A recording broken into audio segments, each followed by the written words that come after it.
Hello, Mark. My name is Emily. My Chinese name is Wang Yiqing. My student number is S06410001. I'm a freshman, major in English, and I'm going to read a speech. Life in the Deep Oceans. The speaker is David Gallo. Applause. David Gallo. This is Bill Lynch. I'm Dave Gallo, and we are going to tell you some stories from the sea here in video. We've got some of the most incredible video of Titanic that's ever been seen, and we are not going to show you any of it. Laughter. Truth of the matter is that the Titanic, even though it's breaking all sorts of box office records, is not the most exciting story from the sea. And the problem, I think, is that we take the ocean for granted. When you think about it, the oceans are 75% of the planet. Most of the planet is ocean water. The average depth is about 2 miles. Part of the problem, I think, is we stand at the beach, where we see images like this of the ocean, and you look out at this great big blue expanse, and it's shimmering and it's moving, and there's waves and there's surf and there's tides. But you have no idea for what lies in there. And in the oceans, there are the longest mountain ranges on the planet. Most of the animals are in the oceans. Most of the earthquakes and the volcanoes are in the sea. At the bottom of the sea, the biodiversity and the biodensity in the ocean is higher, in places, than it is in the rainforest. It's mostly unexplored, and yet there are beautiful sights like this that captivate us and make us become familiar with it.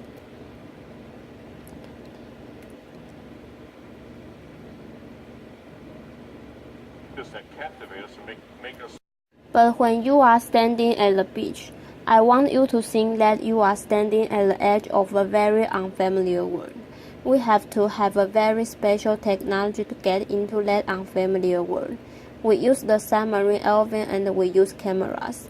And the cameras are something that Bill Lynch has developed with the help of Sony. Marcel Proust said, "The true voyage of discovery is not so much in seeking new landscapes as in having new eyes." People that have partnered with us have given us new eyes, not only on what exists, the new landscapes at the bottom of the sea, but also how we think about life on the planet itself. Here is a jolly. It's one of my favorites, because it's got all sorts of working parts. This turns out to be the longest creature in the oceans. It gets up to about 150 feet long. But see all those different working things? I love that kind of stuff. It's got these fishing lures on the bottom. They are going up and down. It's got tentacles dangling, swirling around like that. It's a colonial animal. These are all individual animals banding together to make this one creature. And it's got these jet thrusters up in front that it will use in a moment, and a little light. If you take all the big fish and schooling fish and all that, put them on one side of the scale, put all the jolly type of animals on the other side, those guys win hands down. Most of the biomass in the ocean is made out of creatures like this. Here's the X-wing Death Jolly, Laughter. The bioluminescence. They use the lights for attracting mates and attracting prey and communicating. We couldn't begin to show you our archival stuff from the jollies. They come in all different sizes and shapes. Bill Lynch. We tend to forget about the fact that the ocean is miles deep on average, and that we are real familiar with the animals that are in the first 200 or 300 feet. But we are not familiar with what exists from there all the way down to the bottom. And these are the types of animals that live in that three-dimensional space, that microgravity environment that we really haven't explored. You hear about giant squid and things like that, but some of these animals get up to be approximately 140-160 feet long, They are very little understood.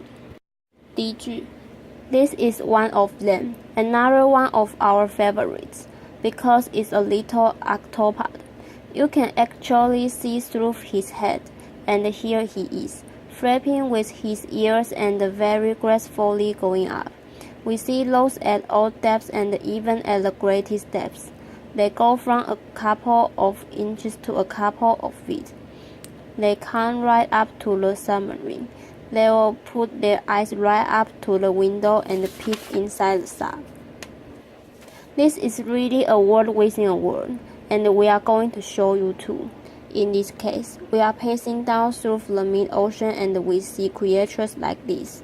This is kind of like an undersea rooster.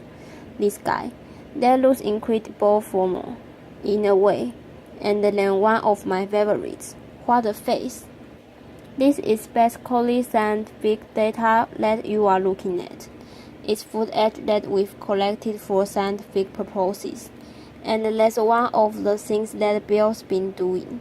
It's providing scientists with the first view of animals like this, in the world where they belong. They don't catch them in a net. They are actually looking at them down in that world. We are going to take a joystick, sit in front of our computer on the Earth, and press the joystick forward and fly around the planet. We are going to look at the mid-ocean ridge, a 40,000-mile-long mountain range. The average depth at the top of it is about 1.5 miles, and we are over the Atlantic. That's the ridge right there, but we are going to go across the Caribbean, Central America, and end up against the Pacific, 9 degrees north.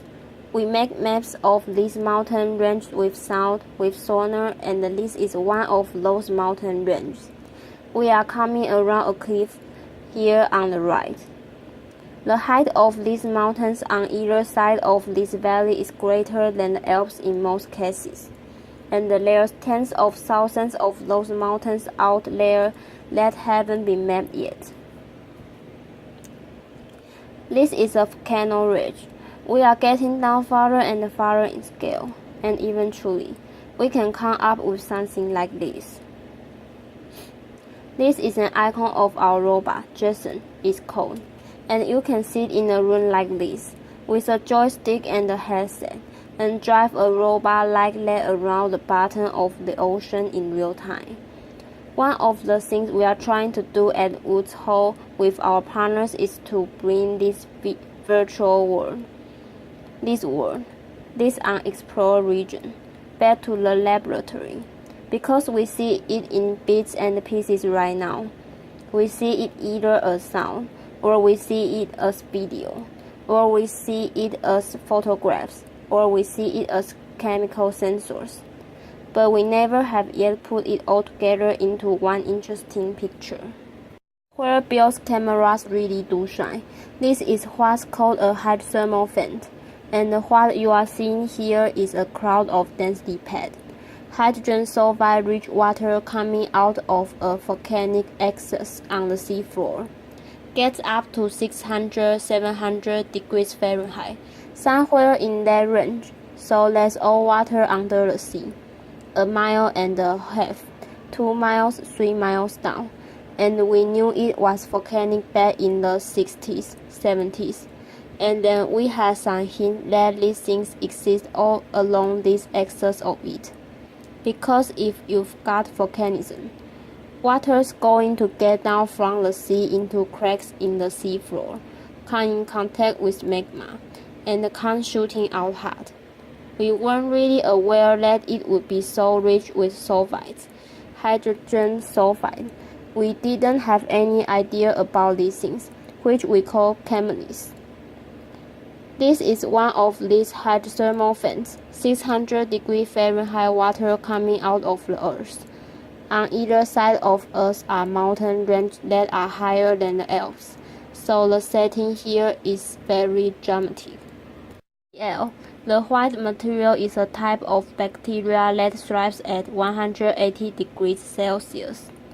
第句 I think that's one of the greatest stories right now that we are seeing from the bottom of the sea. Is that the first thing we see coming out of the sea floor after a volcanic eruption is bacteria. And we started to wonder for a long time, how did it all get down there?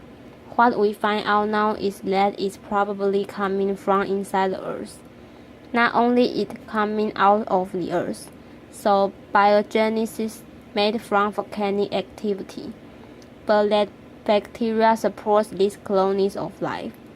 The pressure here is 4,000 pounds per square inch, a mile and a half from the surface to 2 miles to 3 miles. No sun has ever gotten down here.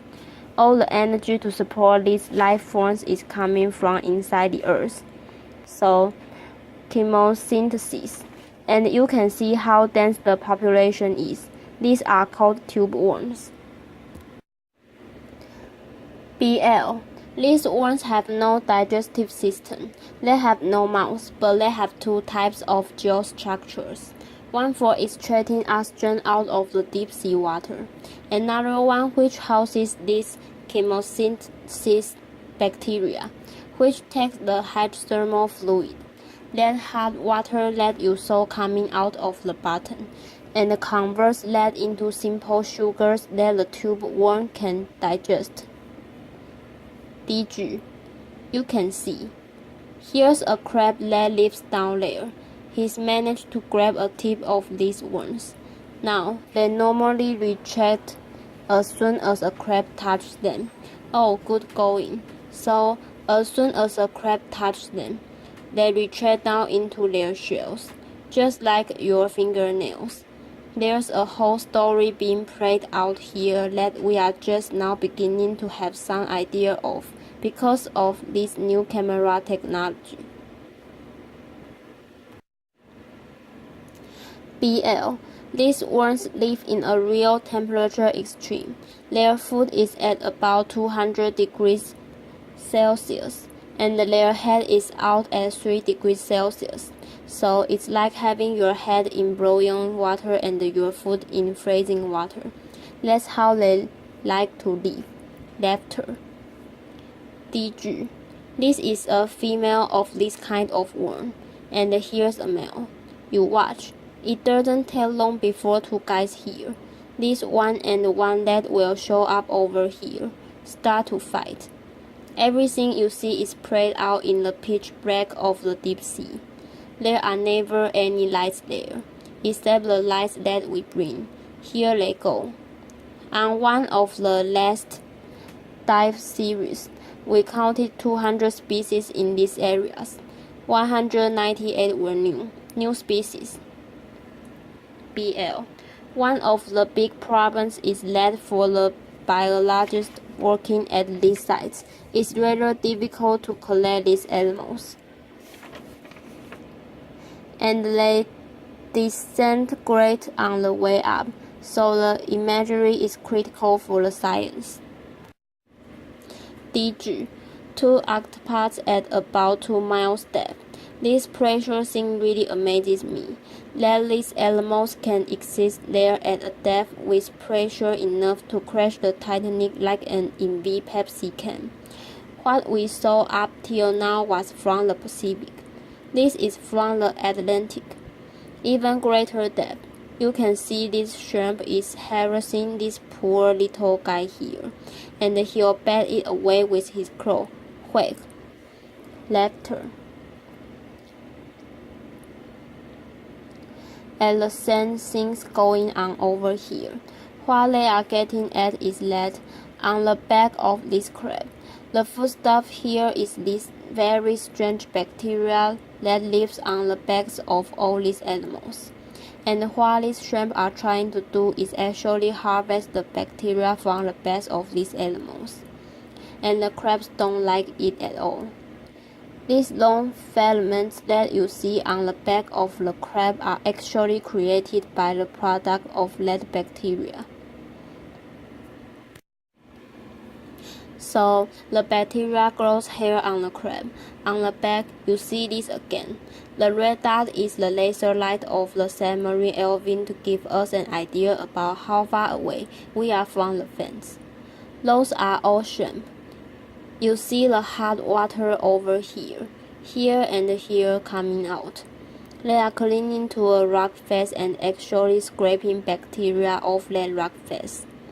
Here's a tiny little fan that's come out of the side of that pillar. Those pillars get up to several stories. So here, you've got this valley with its incredible alien landscape of pillars, and hot springs and volcanic eruptions and earthquakes, inhabited by these very strange animals that live only on chemical energy coming out of the ground. They don't need the sun at all.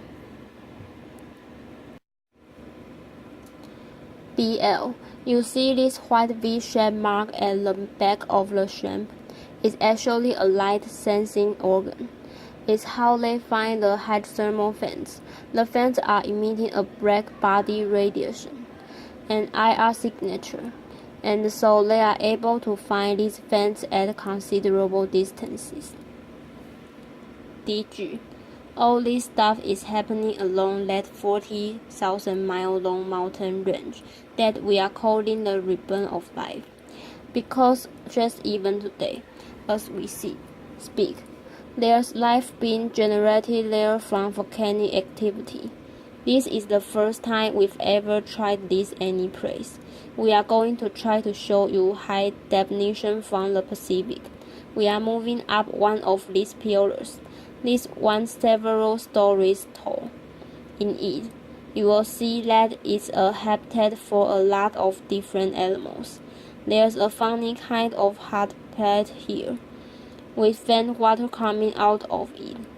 So all of these are individual homes or for worms.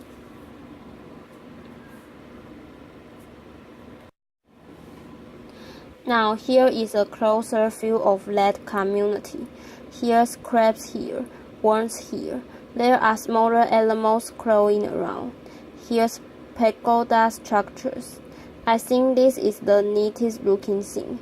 I just can't get over this, that you've got this little company sitting here smoking away. This stuff is toxic as hell. By the way, you could never get a permit to dump this in the ocean, and it's coming out all from it. Laughter. It's unbelievable. It's basically sulfurous, and it's being just dumped out at incredible rates, and animals are thriving. And we probably came from here. That's probably where we evolved from. BL. This bacteria that we've been talking about turns out to be the most simplest form of life found. There are a number of groups that are proposing that life evolved at these vent sites. Although the vent sites are short-lived, an individual site may last only 10 years or so, as an ecosystem that's been stable for millions, well, billions of years. DG. It works too well. You see there are some fish inside here as well. There's a fish sitting here. Here's a crab with his claw right at the end of that tube worm, waiting for that worm to stick his head out. Laughter. BL. The biologists right now cannot explain why these animals are so active. The worms are growing inches per week. DG. I already said that this site, from a human perspective, is toxic as well as hell. Not only that, but on top, the lifeblood. That plumbing system turns off every year or so. Their plumbing system turns off, so the sites have to move, and then there's earthquakes, and then volcanic eruptions, on the order of one every 5 years. That completely wipes the area out. Despite that, these animals grow back in about a year's time. You are talking about biodensities and biodiversity. Again, higher than the rainforest that just springs back to life. Is it sensitive? Yes. Is it fragile? No, it's not really very fragile. I will end up with saying one thing. There's a story in the sea, in the waters of the sea, in the sediments and the rocks of the seafloor. It's an incredible story. What we see when we look back in time, in those sediments and rocks, is a record of Earth's history. Everything on this planet, everything, works by cycles and reasons. The continents move apart. They come back together. Oceans come and go. Mountains come and go. Glaciers come and go. El Nino comes and goes. It's not a disaster. It's rhythmic. What we are learning now is almost like a symphony. It's just like music. It really is just like music. And what we are learning now is that you can listen to a 5 billion year long symphony, get to today and say, stop. We want tomorrow's note to be the same as it was today. It's absurd. It's just absurd. So, what we've got to learn now is to find out where this planet's going at all these different scales and work with it. Learn to manage it. The concept of preservation is futile. Conservation stubborn. But we can probably get there. Thank you very much. Thank you. Applause.